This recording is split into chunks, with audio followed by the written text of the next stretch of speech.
और देखिए, बिहार के नए मंत्रिमंडल को लेकर एडीआर ने रिपोर्ट जारी की है। रिपोर्ट के अनुसार राज्य के 15 मंत्रियों यानी कि करीब 48% मंत्रियों पर आपराधिक मामले दर्ज हैं।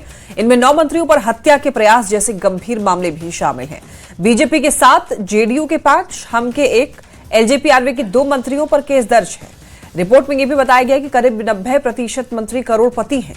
वहीं 22 मंत्री ग्रेजुएट हैं, जबकि 8 मंत्री 10वीं से 12वीं तक शिक्षित हैं। तो यहां पर एडीआर की रिपोर्ट में बड़ा खुलासा हुआ है। 15 मंत्रियों पर दर्ज हैं आपराधिक मामले, 9 मंत्रियों पर गंभीर केस होने का दावा भी किया गया है इस रिपोर्ट में। और ये भी बता दें आपको, जिसमें बीजेपी के 7 मंत्री हैं, जेडीयू के 5 हैं, हम के 1, एलजेपीआर के 2 मंत्रियों पर केस दर्ज हैं। 90% मंत्री करोड़पति भी हैं।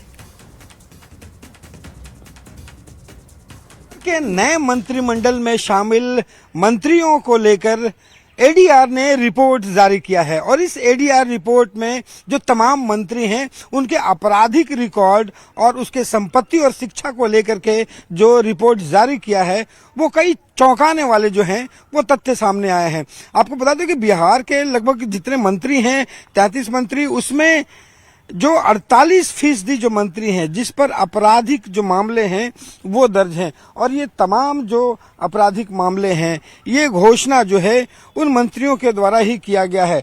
और सबसे बड़ी बात है कि जो हलफनामा दायर किया गया है उसी के अनुसार जो है ये पूरी की पूरी जो रिपोर्ट है वो दाखिल की गई है। सबसे बड़ी बात है कि 15 ऐसे मंत्री हैं जिसके ऊपर आपराधिक मामले जो हैं वो दर्ज हैं और 9 मंत्री ऐसे हैं जिसके ऊपर गंभीर जो अपराध है, जिसमें हत्या करने का जो मामला है, हत्या करने की जो कोशिश है उसका मामला है और कई संगीन अपराध जो हैं वो भी उसमें जो है शामिल है। ये सबसे चौंकाने वाली बात है।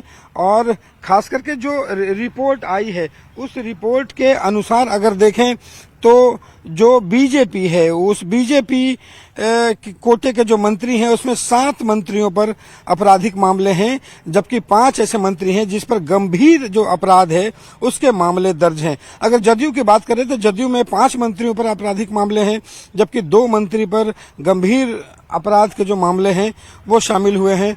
वहीं पे लोजपा रामविलास के 2 मंत्री बनाए गए हैं, दोनों मंत्रियों पर आपराधिक मामले दर्ज हैं।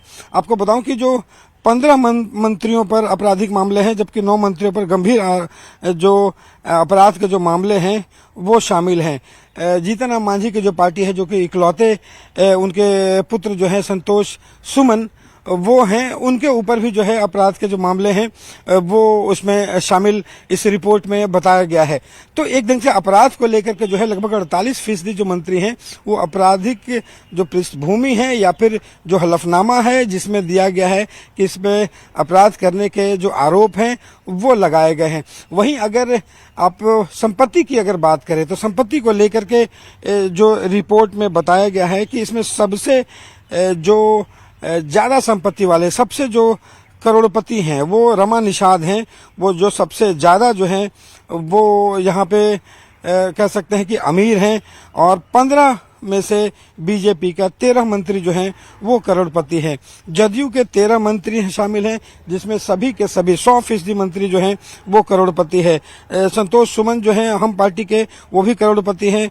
लोजपा रामविलास के 2 मंत्रियों में से 1 मंत्री जो है वो करोड़पति है। और खास बात यह है कि एडीआर की रिपोर्ट में आपको बता दें कि 22 मंत्री ऐसे हैं जो ग्रेजुएट हैं, जो लगभग 77% है।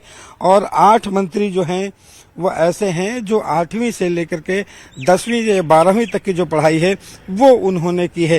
तो एक तरीके से अगर देखें तो यहाँ पे जो ग्रेजुएट जितने भी मंत्री हैं उसकी संख्या जो है वो 77% जरूर है, लेकिन आपराधिक पृष्ठभूमि को लेकर के जो आंकड़े सामने आए हैं वो चौंकाने वाले हैं।